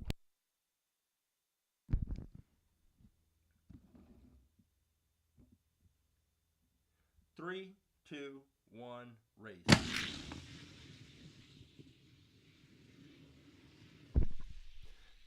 The BlitzSpeeder with the absolute destruction. We've seen it time and time again. It's almost, if you ever watched If you were watching wrestling back in the day, there was a wrestler, Goldberg, who you may have seen wrestle recently. He's not the same guy who was wrestling back in the 90s. But when he first came in, he just went on this crazy streak of like 100 matches in a row or something like that. And he would just come in, destroy guys in a few seconds, and then just leave. And the BlitzSpeeder is like 90s Goldberg, just coming in, destroying cars, and walking off the track. What we are going to do, though, is I'm going to pull out this camera car, and we are going to, I'm going to record the camera car versus the BlitzSpeeder, which it's not, I don't think it's fair, because this camera car just seems like it's just a hollow plastic shell with a little tiny camera in it. But I think the footage might be interesting. So we're going to line these cars up, and let me start it recording. So it's recording now. And let's see, back this up here. Get this camera car pressed in and lined up. Get the BlitzSpeeder lined up. So now we're doing gimmick races. Camera car versus BlitzSpeeder. BlitzSpeeder's in lane 2, camera car's in lane 1. Here we go, race number 1.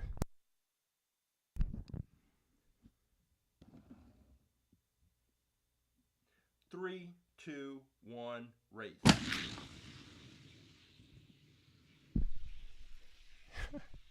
The BlitzSpeeder in the gimmick race smokes the camera car, and I don't even know if the camera car did it. I don't even know if it kept recording through the whole thing. It seems to have just shut off. So I'm going to grab these cars up. We're going to head back into the garage, and I'll see if I can pull the footage from this camera car, see what it captured, and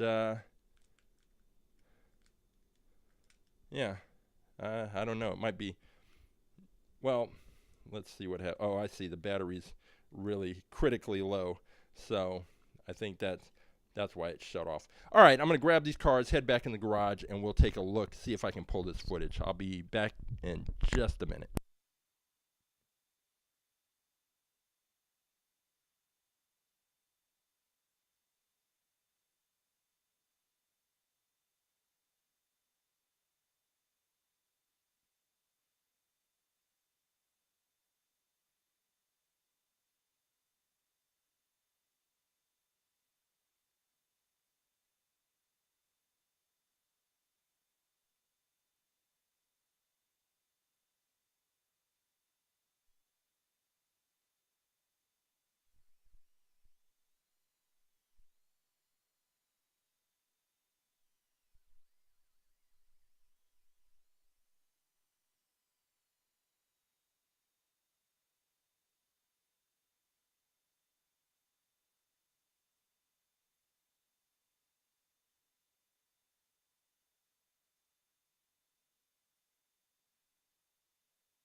So once again, it is the BlitzSpeeder that is our fastest in fleet car, and now I'm coming back because I missed because that screen blacked out on me. I'm just checking the chat, and let's see, scrolling back.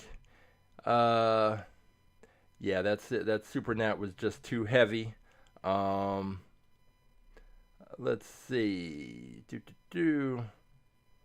Yeah, the Matchbox car. The Matchbox car did fine. It just wasn't faster than that Koenigsegg. Put the matchup with the BlitzSpeeder. Yeah, the BlitzSpeeder. So hopefully I'm gonna see if I can pull that footage from the camera. It's funny. It's like an older.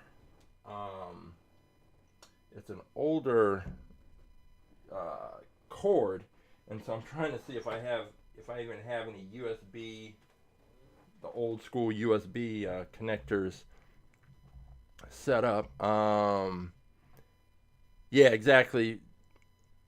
Oh, the Jesko versus the BlitzSpeeder. Yeah, the Jesko would have had to beat. Well, I mean, it got there, but didn't. It didn't beat the Charger. So that was that. I see some picks are already locked in. Um, let's see, Honda Racer. Okay, here's what I'm going to do. I'm going to see if I can pull the footage from this this camera car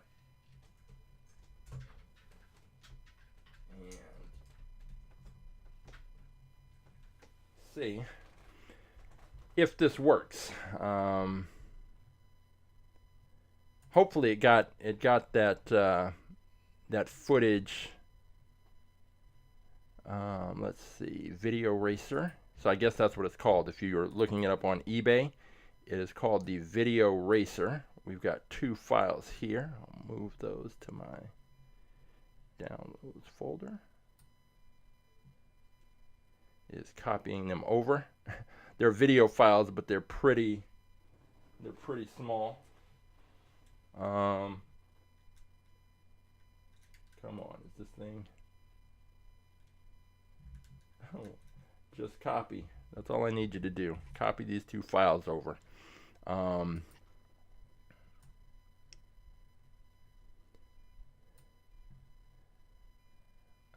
don't know why it's taking so long.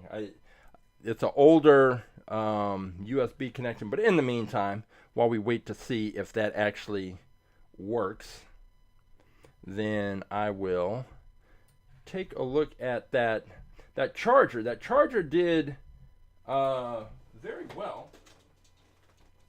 It's not beating out. It didn't beat out the BlitzSpeeder, but it was fast. And I think that, you know, the way to look at it is, yeah, beating the BlitzSpeeder is that's a lot to ask of a car. But as far as cars that are just fast, we've seen plenty of those, and this Charger is in that group. I would pick that car against most cars, but just not against the BlitzSpeeder. The BlitzSpeeder is just a different animal entirely. So let's see. I've copied the footage over. Let's see what we've got. We may not have gotten anything from that second race. Let's see if I can bring it over here so you guys can take a look as well.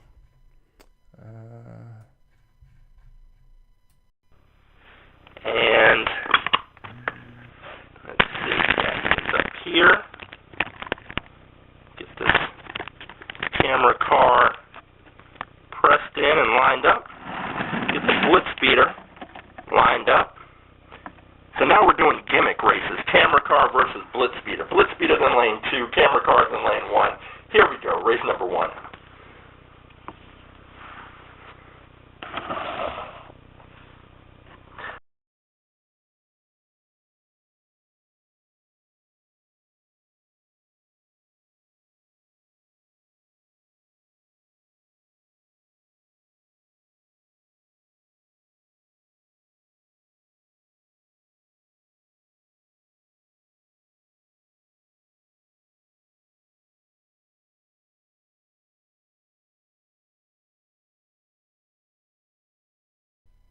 Here. Yeah, unfortunately, the camera, it cut off just before the race got started. So, I am going to have to make, but you could kind of see, at least from there, what the picture quality was like.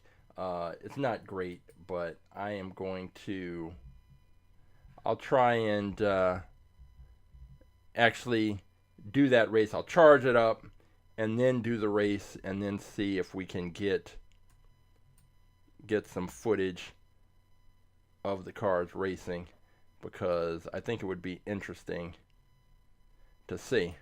So we got the setup, we got a little bit of drama. Yeah, the picture, if you shrink it down, like the smaller you make it, like if you were going to look at it on a phone or something, it wouldn't be too bad.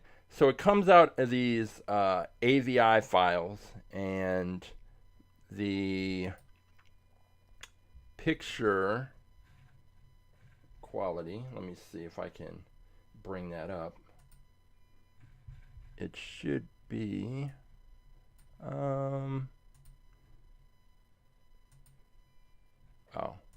show movie inspector. Picture quality is 640 by 480. So it's not, not great by today's standards, but not terrible.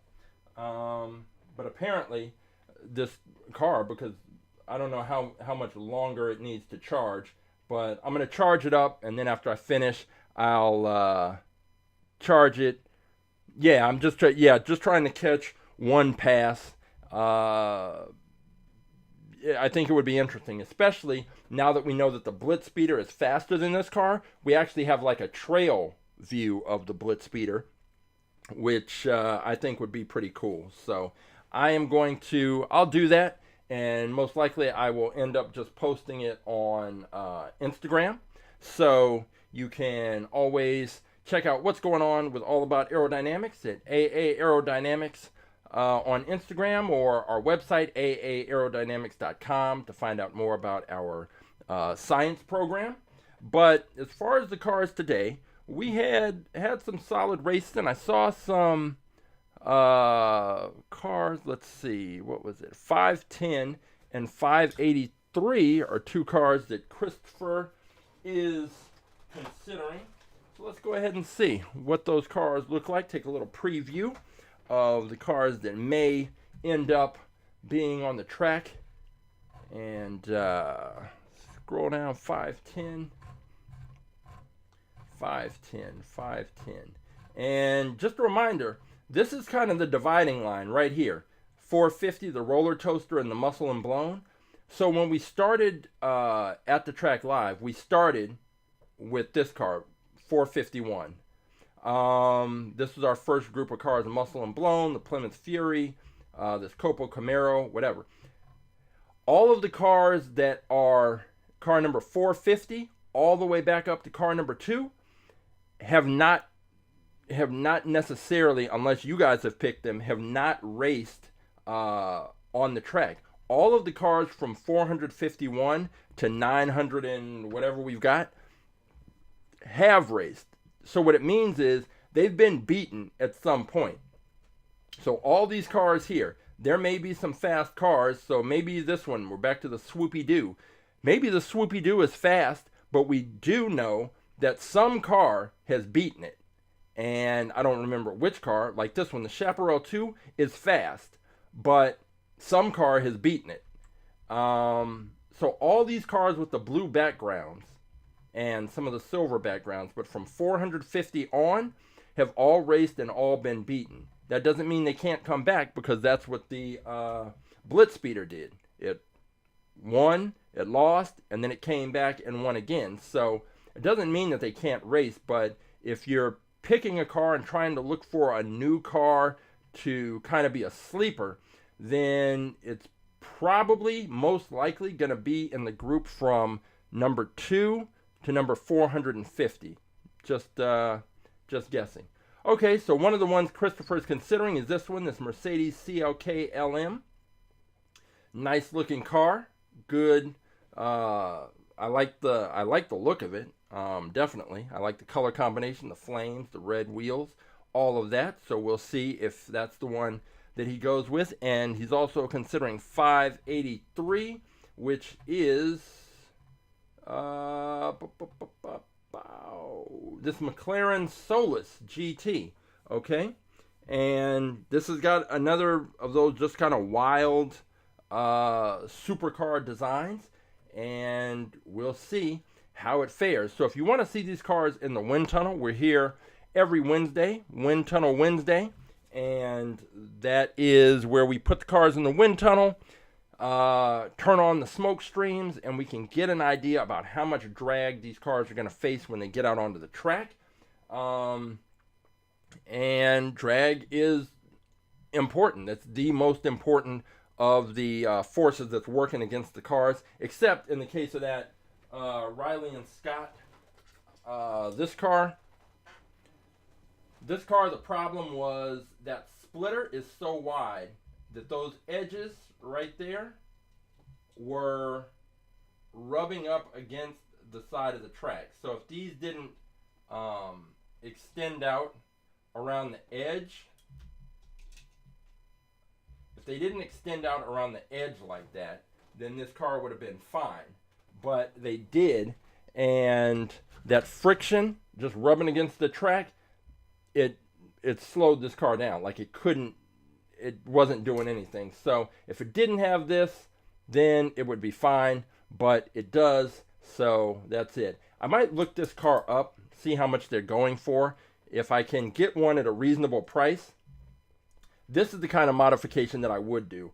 I would cut this part off just so that this car could actually race on the track, because right now it's a cool looking car, and that's why I don't really want to mess it up by cutting a piece off. But I would like to see it be able to race. I want all the cars to be able to race on the track. Hot Wheels cars that can't race on the track, to me, are useless.